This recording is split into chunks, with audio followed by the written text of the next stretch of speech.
On a rainy Tuesday in 1823, the most powerful peer in England, Aidan Michael the Duke of Harrogate, looked at his new bride and delivered a sentence sharper than any blade. "I have given you my name, madam. Do not ask for my time, and certainly do not ask for my heart." He married her for her father's money to save his estate, then abandoned her in the countryside to chase a past love. He thought she was weak. He thought she was forgettable. He was wrong.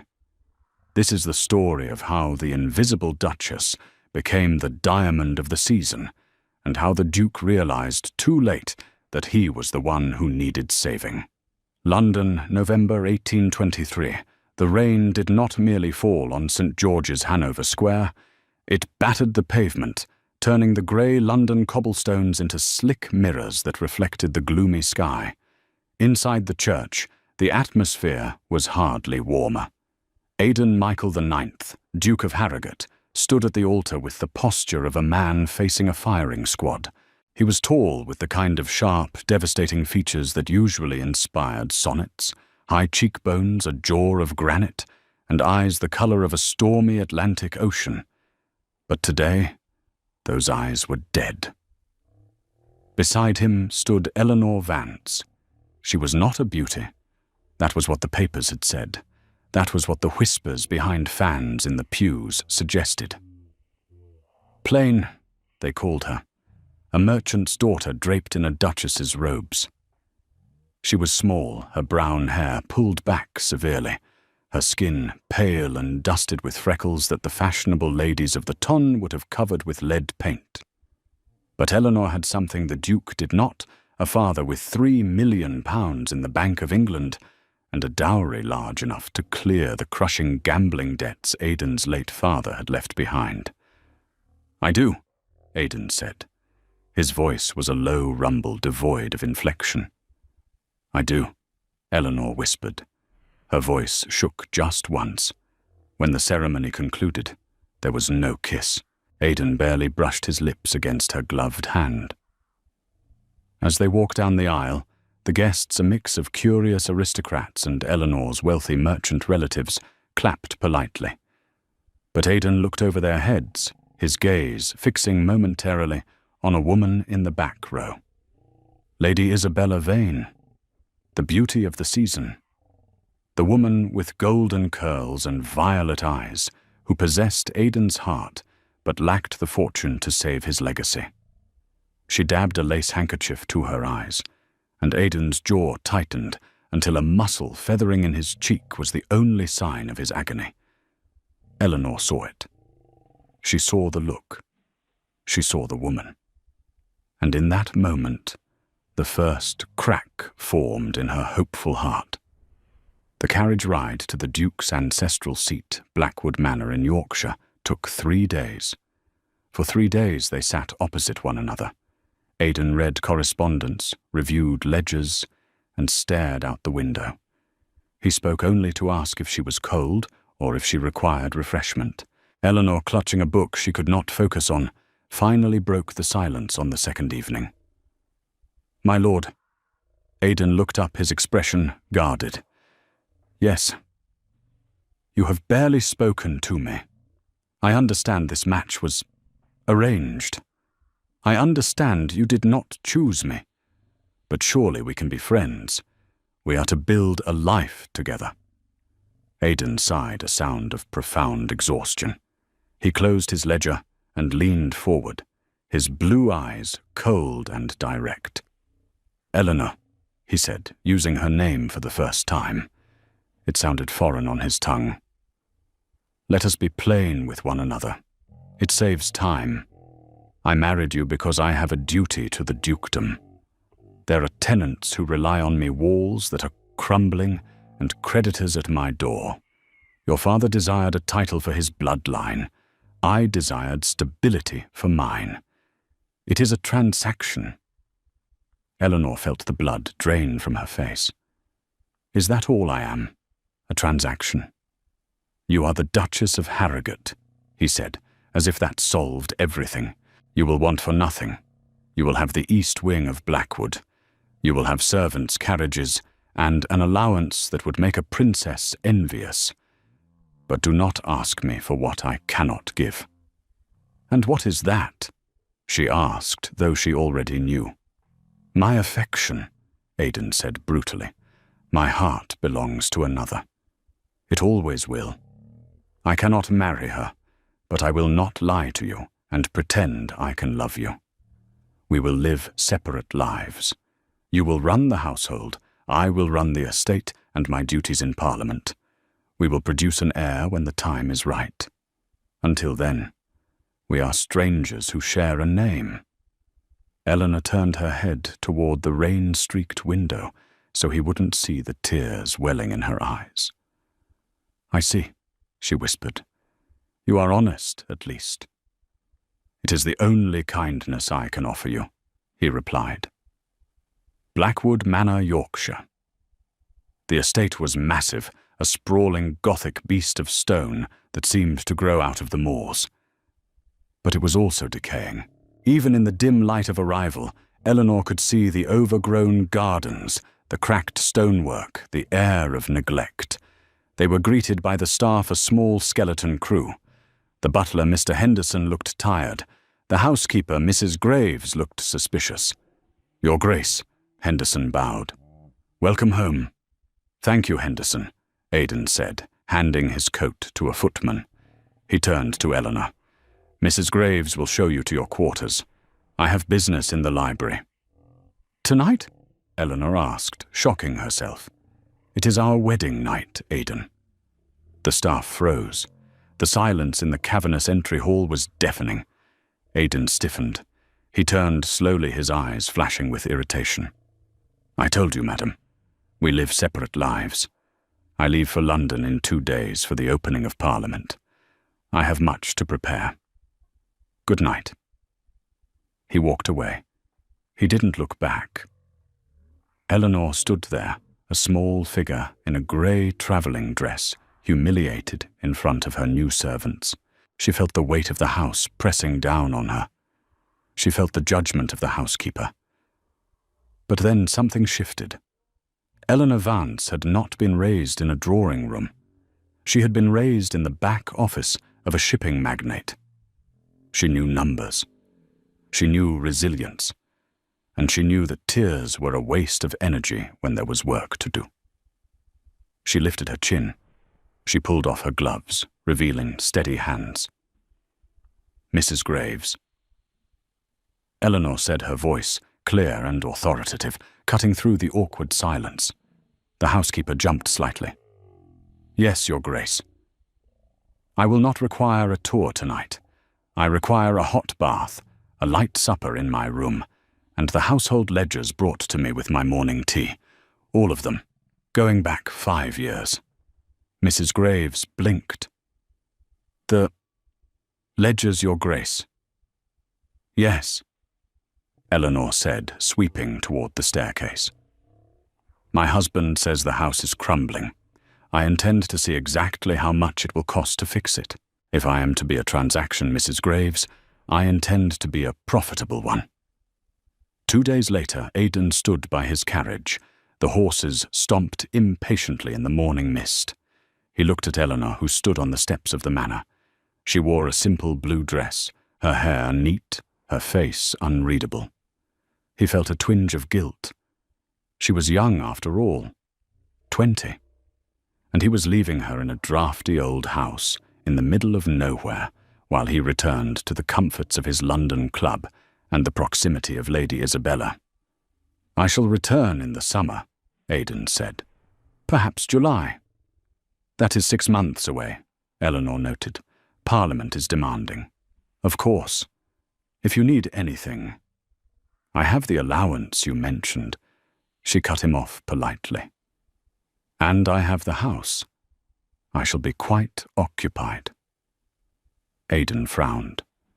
She didn't look like the timid girl in the church anymore. There was a steeliness in her brown eyes that he hadn't noticed before. But he didn't have time to decipher it. "Goodbye, Eleanor." "Goodbye, Your Grace." She didn't wait for the carriage to disappear down the long drive. As soon as the wheels began to turn, she spun on her heel and marched back into the house. Aidan watched her go through the carriage window, feeling a strange sense of unease. He had expected her to weep. He had expected her to beg him to stay. Her indifference was unexpected. He shook his head, dismissing the thought. She was a merchant's daughter. She would likely spend the next 6 months buying dresses and terrorizing the cook. He had done his duty. He had secured the fortune. Now he could go back to his real life. He had no idea that he had just left the most dangerous woman in England unsupervised with his checkbook. Winter 1823, spring 1824. The silence of Blackwood Manor was not peaceful. It was heavy. It was the silence of a house holding its breath, waiting for the final beam to crack and the roof to collapse. For the first week after Aidan's departure, Eleanor did not leave the library. The room was freezing, the fireplace choked with soot that backdrafted into the room, but she sat there from dawn until midnight, wrapped in 3 wool shawls, surrounded by mountains of paper. What she found in the ledgers was not merely negligence, it was a catastrophe. The previous Duke Aidan's father had not just gambled, he had been systematically looted. There were payments to non-existent suppliers' repairs billed for barns that had burned down a decade ago, and a recurring monthly payment to a man named Silas Thorne, listed simply as consultation services. "Mr. Finch," Eleanor said one morning, her voice cutting through the damp air of the estate office. The estate steward, Mr. Finch, was a man of 50, with a red nose and a dismissive attitude toward women, particularly merchants' daughters. He did not look up from his brandy, though it was barely 10 o'clock in the morning. "Yes, Your Grace." "I have been reviewing the accounts for the grain shipments," Eleanor said, standing on the other side of his desk. She placed a single sheet of paper down. "We are paying 20% above market rate for transport to London." "Why?" Finch chuckled a wet, rattling sound. "Logistics, Your Grace. Complex business. The roads are bad. Leave the numbers to me. You should be planning a garden party or sewing." Eleanor didn't blink. She didn't raise her voice. She simply walked to the door and opened it. "Henderson," she called out. The butler appeared instantly. He had been hovering, sensing the shift in the wind. "Yes, Your Grace." "Please escort Mr. Finch off the property," Eleanor said calmly. "He is dismissed effective immediately. If he attempts to take any ledgers or keys, send for the constable." Finch jumped to his feet, his chair scraping violently against the floor. "You cannot do this. The Duke trusts me. I have served this family for 20 years. Eleanor turned to him, her eyes hard as flint. "You have robbed this family for 20 years. I have calculated the theft at roughly £4,000. Be grateful I am simply firing you and not hanging you. Get out." Finch looked at her, then at Henderson, then back at her. He saw no mercy in the small, pale woman. He grabbed his hat and fled. That afternoon, Eleanor rode out to the tenant farms. She did not take a carriage. She rode a mare wearing a heavy riding habit that was practical rather than fashionable. The tenants, grim-faced men and tired women, watched her with suspicion. They expected a eviction notice or a rent hike. Instead, Eleanor stopped at the first cottage. The roof was thatched with rotting straw, and water dripped onto the dirt floor where a child played. "I am the Duchess," Eleanor told the farmer, a man named Thomas. "I am lowering your rent by 10% for the next 2 years. Thomas stared at her dumbfounded. "Your Grace." In exchange, she continued, "you will use the savings to repair this roof and fix the drainage in the lower field. I will provide the materials. You will provide the labor. If the yield increases next harvest, we will discuss a profit share." She went to every cottage. She inspected every barn. By the time she returned to the manor covered in mud, smelling of wet wool and horse, the sun had set. Mrs. Graves, the housekeeper, met her at the door. For the first time there was no sneer. There was a towel. "A hot bath is drawn, Your Grace," Mrs. Graves said softly, "and cook has prepared a roast." "Thank you, Mrs. Graves," Eleanor said, exhausted. "You look—" Mrs. Graves hesitated, then curtsied lower than she ever had before. "You look like a duchess, ma'am." London, 1825.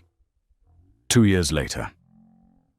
Aidan Michael Duke of Harrogate sat in the velvet booth of White's Club, swirling a glass of amber whiskey. The room was filled with the smoke of expensive cigars and the drone of powerful men discussing politics. "You look bored, Aidan," said Lord Timothy Ashworth, his closest friend. "I am not bored," Aidan lied. "I am contemplative." In truth, he was exhausted. The season was in full swing, and Lady Isabella Vane was insatiable. Not in the bedroom, though she was demanding there too, but in her need for attention. She wanted jewels. She wanted to be seen at the opera. She wanted him to disdain his wife publicly, though he refused to speak of Eleanor at all. "Here you're making a fortune up north," Ashworth said, lighting a cheroot. "My steward tells me Harrogate wool is selling at a premium. Best quality in England, they say, and the grain yields are double what they were." Aidan frowned. "My steward is competent." "Competent? The man's a magician. You really ought to go visit." "I have duties here," Aidan snapped. He didn't want to go back. Going back meant facing the guilt. He sent letters, of course, brief formal notes. "I trust you are well. Enclosed is the quarterly allowance. The weather in London is mild." Eleanor's replies were equally brief, written in a neat, looping script. "The estate is thriving. The roof is repaired. We have a new foal. Do not worry for us." Us. She meant her and the staff, or perhaps the tenants, but the word stung him. He was not part of us. That evening Aidan went to Isabella's townhouse. She was reclining on a chaise holding a diamond necklace he had bought her the previous week. "Aidan," she purred, not looking up. "This clasp is tricky. Fix it." He walked over and fumbled with the jewelry. "Isabella, I was thinking, perhaps we should go to the country for a week. Escape the noise." She laughed, a sharp, tinkling sound. "The country and smell manure? Absolutely not. The masquerade ball is next week. I need a new gown, Aidan. Silk, blue, to match your eyes." He looked at her. Really looked at her. She was breathtakingly beautiful. But beneath the powder and the perfume, he suddenly saw something ugly. She didn't ask how he was. She didn't ask about his debates in Parliament. She only asked for things. "I will send the dressmaker," Aidan said quietly. "Good," she said, already bored of him. Aidan walked out into the London fog. He felt a strange hollowness in his chest. He had the woman he loved. The woman he had married for duty was miles away, and he was the wealthiest he had ever been. Why then did he feel like a pauper? Yorkshire, 1826. 3 years of separation. Eleanor stood before the mirror in her bedchamber. The girl who had arrived 3 years ago, frightened plain, wearing ill-fitting grey, was gone. In her place stood a woman of 23. She had filled out. The riding and the fresh air had given her a figure that was strong and womanly.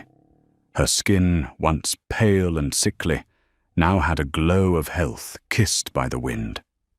She wore a dress of deep emerald velvet, cut in the latest Parisian style, not because she cared for fashion, but because she understood the power of image. She was the mistress of a thriving enterprise.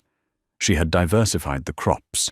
She had invested her own dowry into a local textile mill, ensuring the wool from the estate was processed locally, tripling the profits.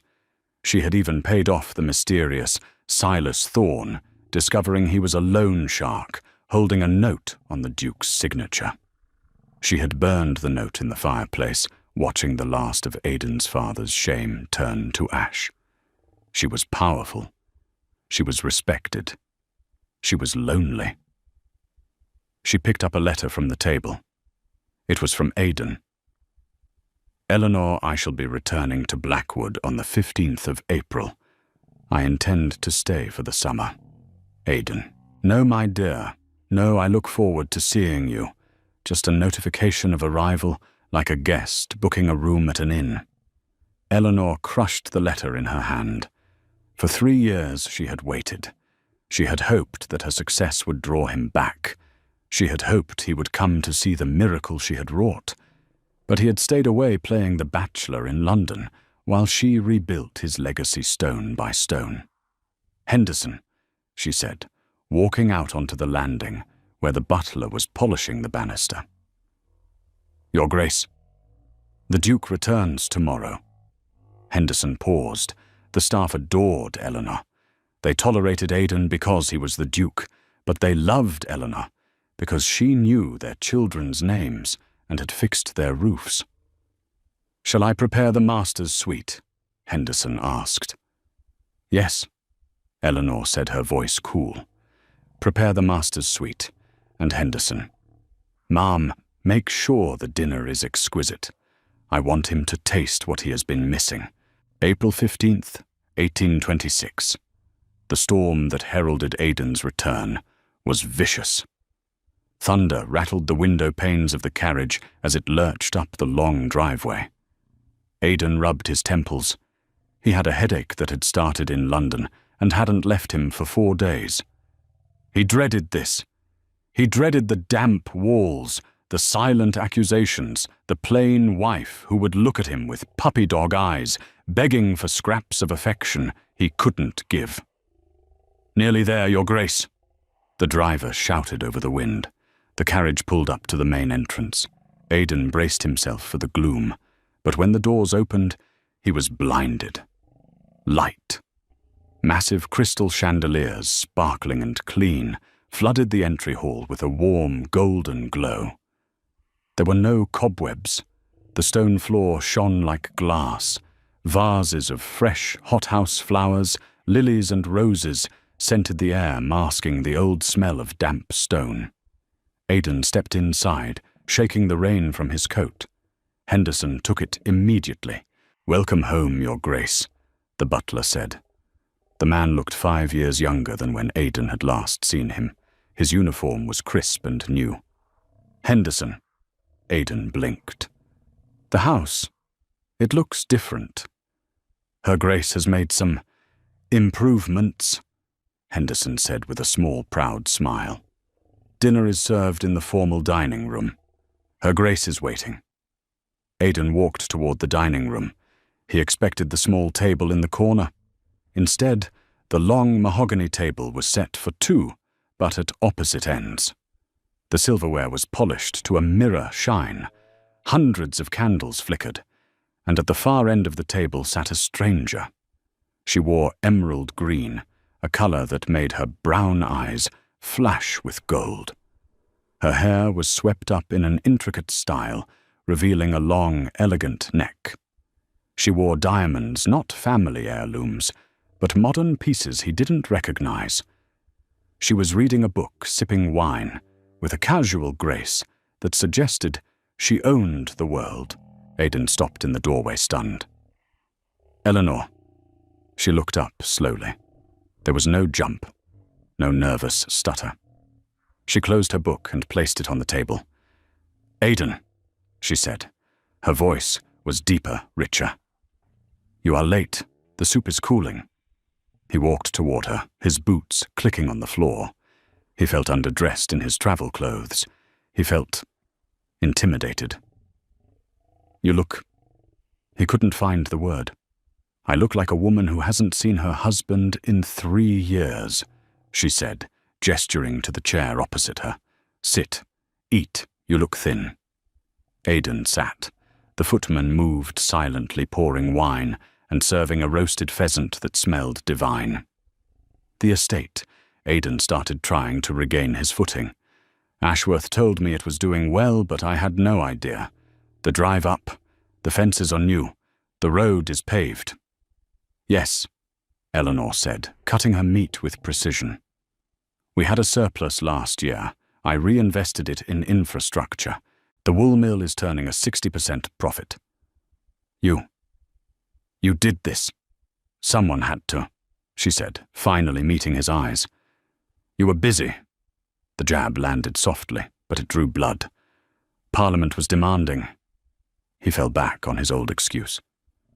I'm sure, Eleanor said dryly. And how is Lady Isabella? Does she enjoy the season? Aidan choked on his wine. He coughed, grabbing his napkin.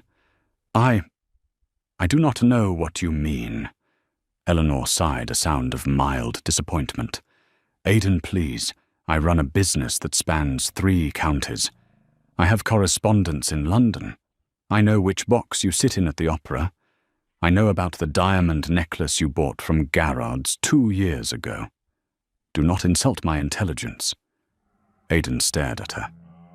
The mouse was gone. In her place was a lioness who had been sharpening her claws. He stopped. There was no defense. I apologize. That was disrespectful. Yes, it was, she agreed. But I do not care about your mistress, Aidan. I care about this family's name, which is why I have made a decision. A decision. We are going to London, she announced. Next week. Aidan frowned. London. You hate London. I have never been to London as the Duchess of Harrogate, she corrected him. I was a merchant's daughter you married in the rain. But now I am the woman who saved your fortune. I intend to take my place in society. And you, my dear husband, are going to escort me. And if I refuse? Aidan asked, a spark of his own pride returning. Eleanor took a sip of wine, her eyes locking onto his.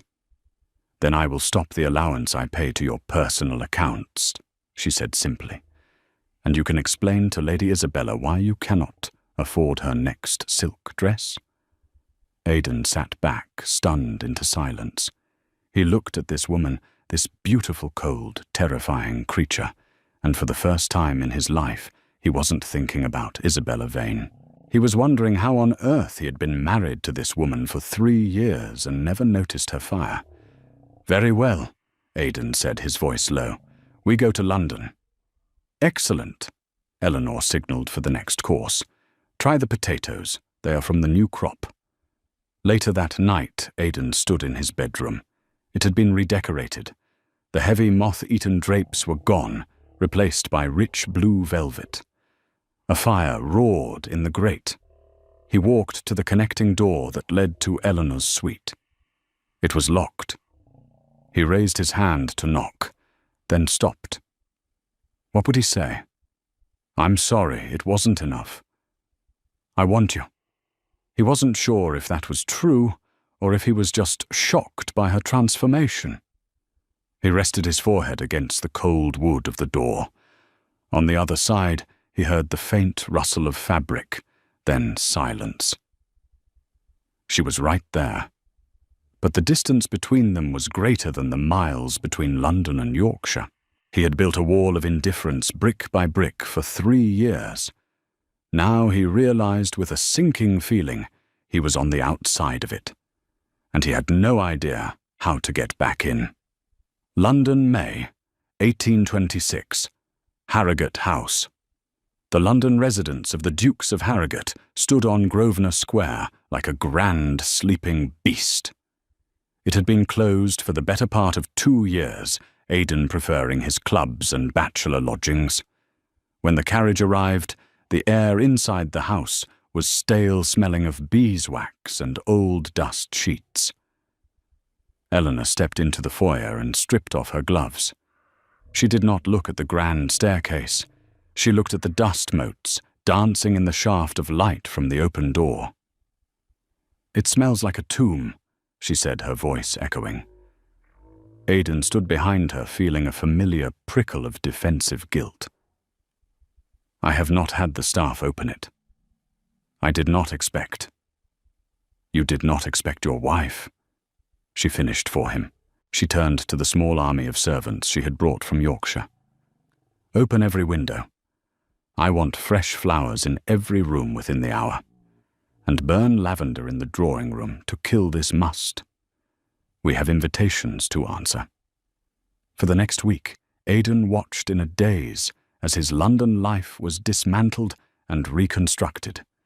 Eleanor did not scream. She commanded. She sat in the morning room, which she had transformed into a solar of light and silk, and received tradesmen, milliners, and jewellers. She was preparing for war. The ball at Almack's, the Wednesday night ball at Almack's assembly rooms, was the arbiter of the social world. To be excluded was social death. To shine there was to rule the season. Aidan waited in the foyer of Harrogate House, checking his pocket watch. He was impatient. He wanted to get this over with, to parade his country wife around the room, endure the pitying looks of his friends, and then escape to the card room. I am ready, Aidan. He turned, and he stopped breathing. Eleanor stood at the top of the stairs. She was not wearing the modest, high-necked muslins of her wedding.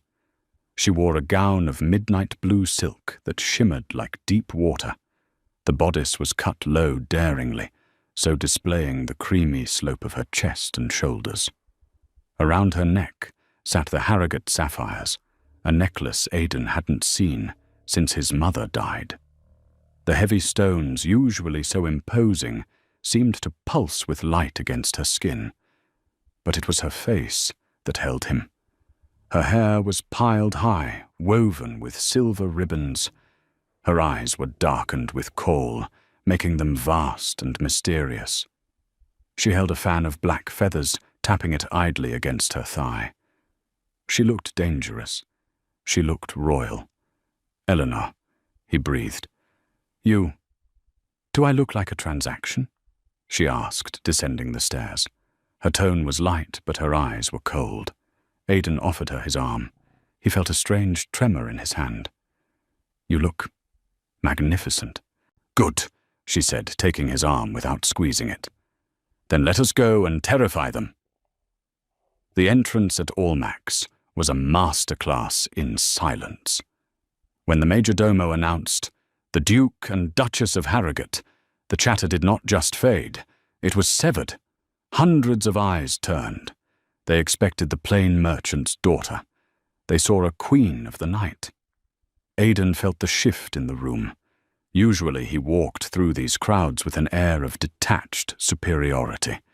Tonight he felt like a guard dog walking a panther. Men, his friends, his rivals, stared at Eleanor with open mouths. "Is that her?" whispered Lord Ashworth, appearing at Aidan's elbow. "Good God, Aidan, you've been hiding that in Yorkshire." "She has changed," Aidan murmured, watching Eleanor accept the bow of the Russian ambassador with fluent French and a charming smile. Across the room, the crowd parted. Lady Isabella Vane approached. She was dressed in pale pink, a confection of lace and innocence. She looked beautiful, but next to Eleanor's dark, commanding presence, she looked like a child. Isabella's eyes narrowed as she scanned Eleanor. She saw the sapphire's jewels she had begged Aidan to let her wear, only to be refused because they were family heirlooms. "Your Grace," Isabella said, dipping into a curtsy that was just a fraction too shallow. She turned her violet eyes to Aidan, ignoring Eleanor. "Aidan, darling, you have been absent from the park. We missed you." Aidan stiffened. The use of his first name was a flagrant boundary cross in front of his wife. Before he could speak, Eleanor stepped forward. She snapped her black feather fan shut with a sound like a pistol crack. "Lady Isabella, is it not?" Eleanor asked, her voice carrying effortlessly. "My husband has mentioned you. You are the one who is so fond of delicate things." Isabella smiled tightly. "I have refined tastes, Your Grace." "Indeed." Eleanor smiled, but it didn't reach her eyes. "I see you are admiring the sapphires. They are heavy, of course. They require a strong neck to carry them. Not everyone is built for the weight of history." A ripple of tittering laughter went through the nearby crowd. Eleanor had just politely called Isabella weak and inconsequential. Isabella flushed a deep, angry red. "I suppose life in the North breeds a certain heartiness." "It breeds resilience," Eleanor countered smoothly. "And it teaches one to spot a weed in a flower garden very quickly. Come, Aidan. The ambassador wishes to discuss the grain tariffs." She turned her back. She simply turned her back on the most beautiful woman in London and walked away, dragging Aidan with her. Aidan's head was spinning. He looked back at Isabella, who stood fuming, her hands clenched in her pink skirts. Then he looked at his wife, whose profile was as sharp and cut as the diamonds in her ears. For the first time in 3 years, he didn't want to comfort Isabella. He wanted to know what Eleanor was going to say next. Later that evening, Aidan found himself standing by the punch bowl watching the dance floor.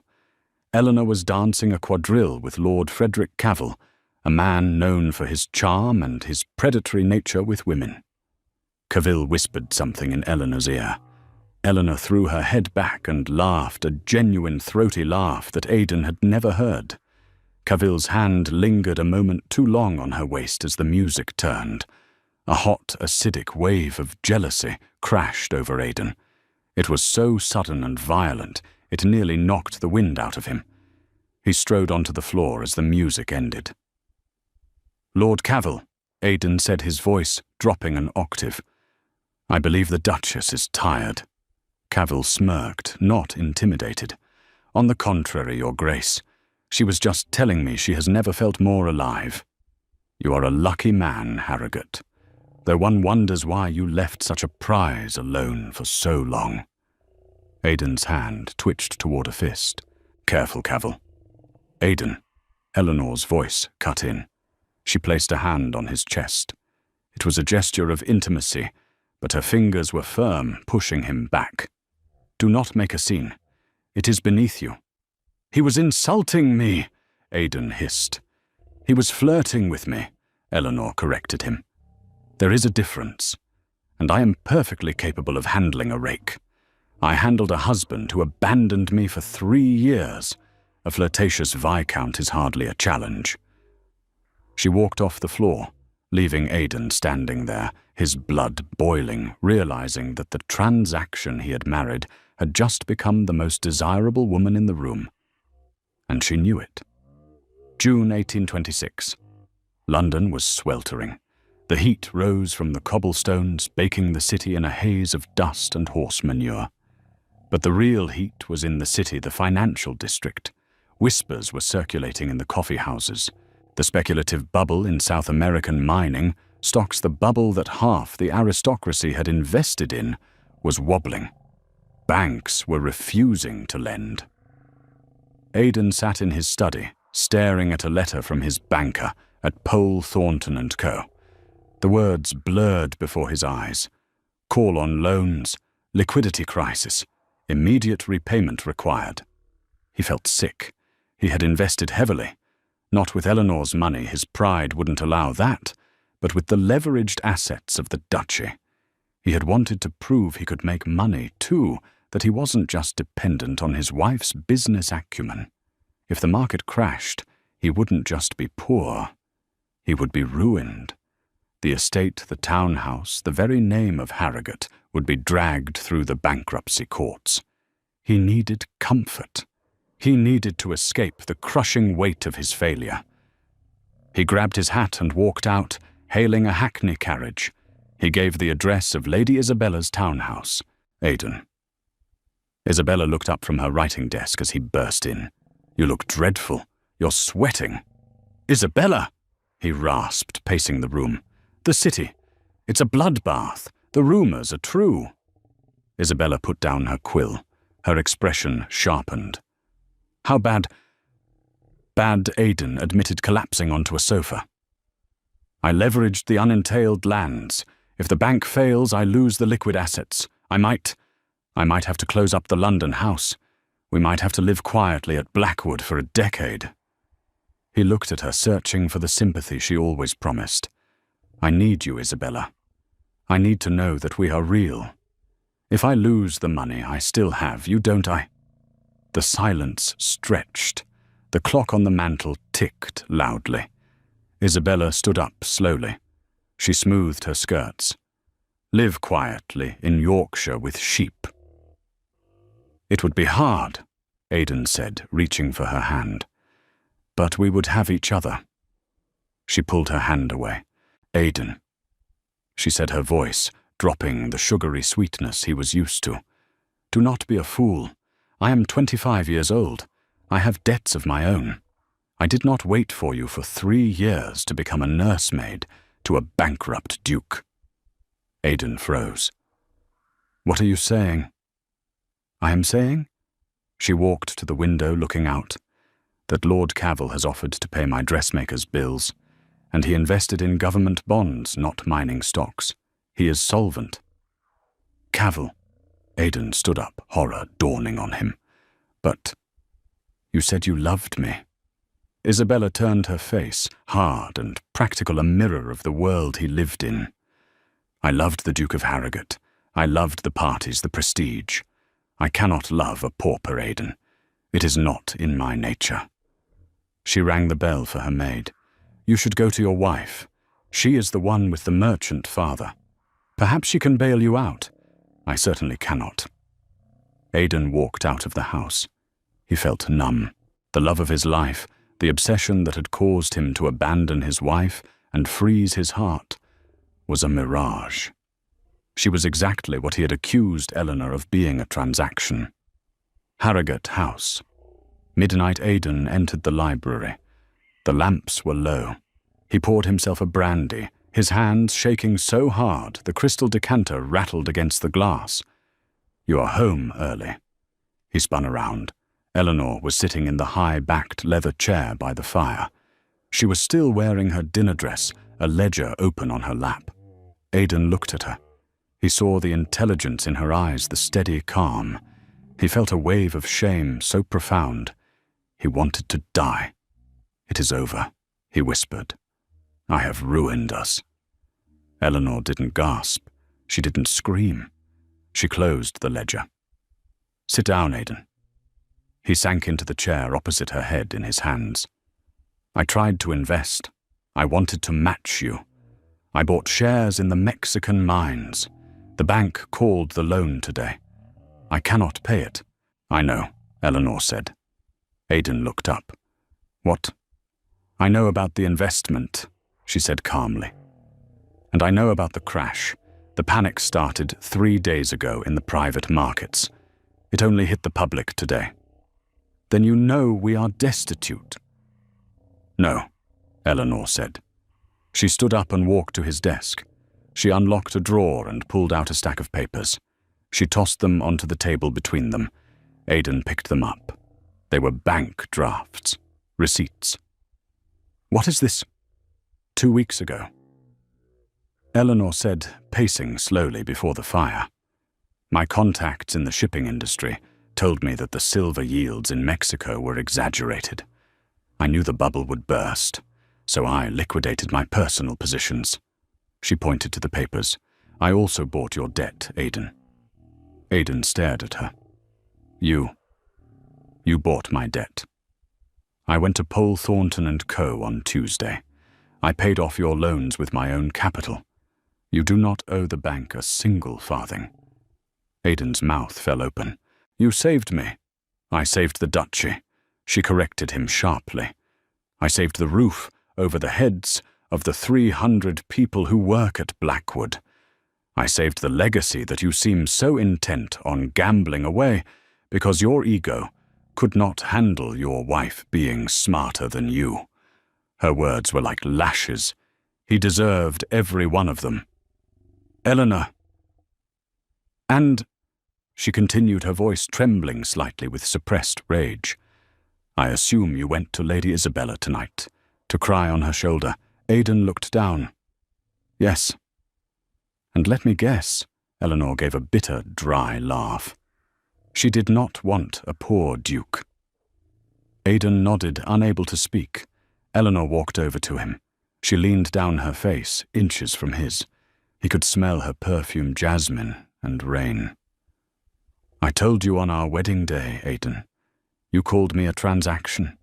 You said you would never love me.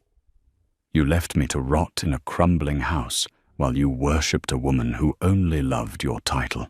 She straightened up, looking down at him with an expression that was part pity, part disdain.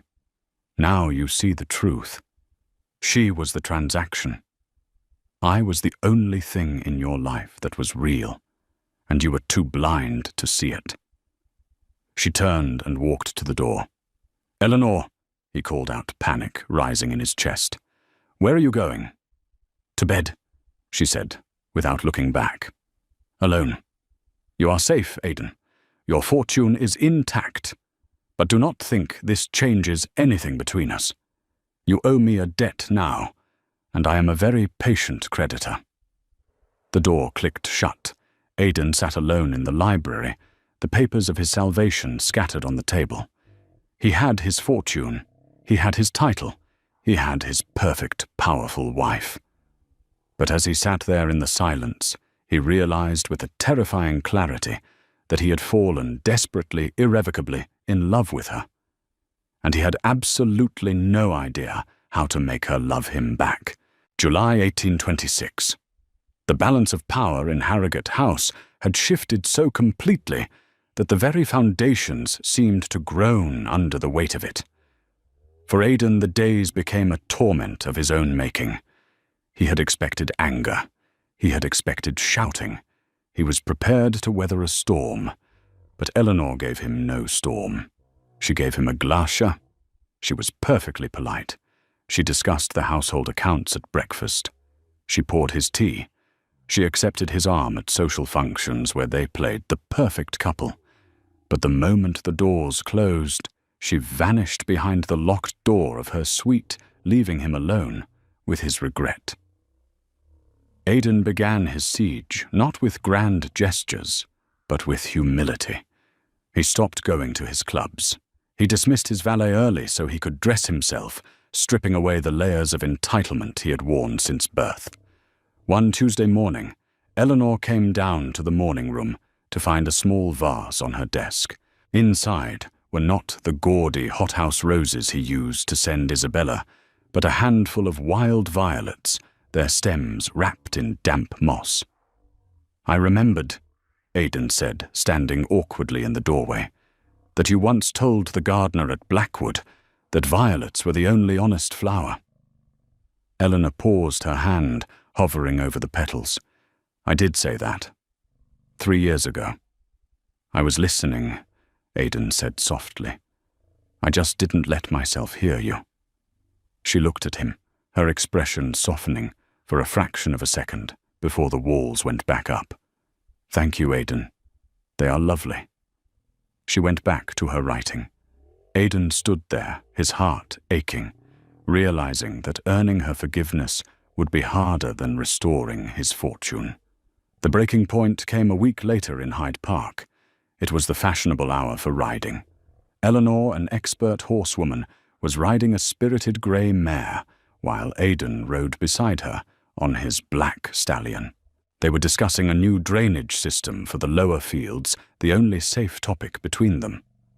The clay soil holds too much water, Eleanor was saying, her eyes scanning the path ahead. If we use ceramic pipes instead of stone channels, we could... Suddenly a carriage coming from the opposite direction lost a wheel. The crack was like a cannon blast. The carriage careened sideways, spooking a pair of dray horses pulling a beer wagon. The chaos rippled instantly. Eleanor's mare reared violently, terrified by the noise. Aidan saw it happen in slow motion. He saw Eleanor fight for control, her hand steady, but the mare slipped on the loose gravel. "Eleanor!" he screamed. The horse went down, throwing Eleanor hard against the iron railing of the park fence. She hit the ground and didn't move. Aidan didn't remember dismounting. One moment he was in the saddle, the next he was on his knees in the dirt, his expensive trousers torn, cradling his wife's head in his lap. Her face was pale, a terrifying contrast to the dark blood trickling from her temple. "Eleanor," he begged, his voice breaking into a sob. "Open your eyes. Please. I command you, open your eyes." She didn't stir. The crowd gathered whispering, but Aidan saw only her. He felt for a pulse. It was there, thready and weak. "Get a doctor!" He roared at the onlookers, a sound of such primal fear that people stepped back. "Get a surgeon now!" He lifted her into his arms. She felt impossibly small. For years he had thought her made of iron, the unbreakable manager of his life. Now, holding her limp body, he realized she was just flesh and blood. And if she died thinking he only cared about her money, he knew he would not survive it. 3 days later, the curtains in the master bedroom were drawn, filtering the harsh London sun into a dim, amber twilight. Aidan sat in a hard wooden chair by the bed. He hadn't shaved. He hadn't changed his clothes. He hadn't slept. He held Eleanor's hand, his thumb tracing the blue veins in her wrist, counting every beat of her heart, as if his vigilance alone kept it beating. The doctor had said it was a concussion. The brain must rest, he had said. We must wait. So Aidan waited. He spent the hours confessing to the silent room. He told her about his loneliness as a child. He told her how Isabella had made him feel like a man, but Eleanor had made him want to be a good man. He told her that he loved her, not for her ledger books, but for the way she bit her lip when she was thinking, and the way she had looked at him in the church that rainy day, full of hope he had crushed. "I am so sorry," he whispered, pressing his forehead against her hand. "Come back to me and I will spend the rest of my life making it up to you. Just don't leave me alone in this big, empty house." "You are mumbling, Aidan." The voice was a whisper, dry and cracked. Aidan's head snapped up. Eleanor's eyes were open. They were hazy, but they were looking at him. "Eleanor." He half rose, terrified to touch her. "You're awake." "I've been awake for a few minutes," she rasped. "I was listening to you." Aidan froze. "How much did you hear?" "Enough," she said. She tried to sit up, wincing. Aidan was instantly there, arranging the pillows with a tenderness that surprised her. He poured water and held the glass to her lips. When she lay back, she looked at him, really looked at him. She saw the stubble, the red-rimmed eyes, the fear that was still vibrating off him. "You look terrible," she said faintly. "I feel terrible," Aidan admitted. He sank back onto the chair, keeping her hand in his. "I thought I lost you." "Would it have mattered?" Eleanor asked, though the bite was gone from her voice. "You would still have the fortune. You would be a widower. You could marry again. Perhaps a woman with a title." Aidan closed his eyes. "Do not say that. Please." He took a breath and looked at her with absolute clarity. "Eleanor, I am going to call my solicitor tomorrow. I am going to have the deed to Blackwood and the London house transferred into your name solely. You will control the money. You will control the assets." Eleanor frowned, confused. "Why?" "Because I want to release you from the transaction," Aidan said. "I don't want you to stay because you are protecting your investment. I don't want you to stay because of duty." He leaned forward, gripping her hand tight. "I want you to be free to leave. Because if you are free to leave and you choose to stay, then I will know it is real." Eleanor stared at him. The silence stretched, heavy and profound. She searched his face for any sign of deception, any sign of the arrogant duke who had left her in the rain. She found only a man stripped bare by love and fear. Slowly, Eleanor smiled. It wasn't the polite smile of the Duchess, or the triumphant smile of the businesswoman. It was the soft, radiant smile of the girl who had walked down the aisle 3 years ago, hoping for a fairy tale. "I do not want the deed, Aidan," she whispered. "Then what do you want?" "I want my husband," she said. She pulled on his hand, drawing him closer. "I want the man who brought me violets. I want the man who sat by my bed for 3 days. Aidan let out a breath that was half laugh, half sob. He leaned in and kissed her. It was not the cold peck of their wedding day. It was desperate, tender, and full of promise. It tasted of salt and tears, and it sealed a vow far stronger than the one they had made in the church. "I love you, Eleanor," he breathed against her lips. "I am yours, completely." "And I you," she replied, closing her eyes as she rested her head against his shoulder. "Now please, Aidan, go shave. You are scratching my face." Aidan laughed, a true, joyous sound that echoed through the house, chasing away the last of the ghosts. The transaction was over. The marriage had finally begun. Aidan and Eleanor's story reminds us that love isn't always a lightning strike at first sight. Sometimes it is a slow burn forged in the fires of hardship and tempered by forgiveness. Eleanor didn't just save a dukedom. She saved a man from his own shallowness, teaching him that true worth isn't found in a title or a pretty face, but in loyalty, intelligence, and resilience. Aidan learned the hardest lesson of all, that the most precious treasure wasn't the one he was chasing, but the one he had left behind at home. In the end, they didn't just build a fortune, they built a partnership of equals. It serves as a powerful testament that it is never too late to admit you were wrong, and never too late to fight for the person who stood by you when the world fell apart. If Eleanor's strength and Aidan's redemption touched your heart, please give this video a like. It helps us share these stories with more romantics like you. What do you think? Was Eleanor right to forgive Aidan after 3 years of neglect? Or should she have made him suffer a little longer? Let me know your thoughts in the comments below. And don't forget to subscribe and hit the bell icon so you never miss a saga of love, betrayal, and happy endings. Thank you for watching.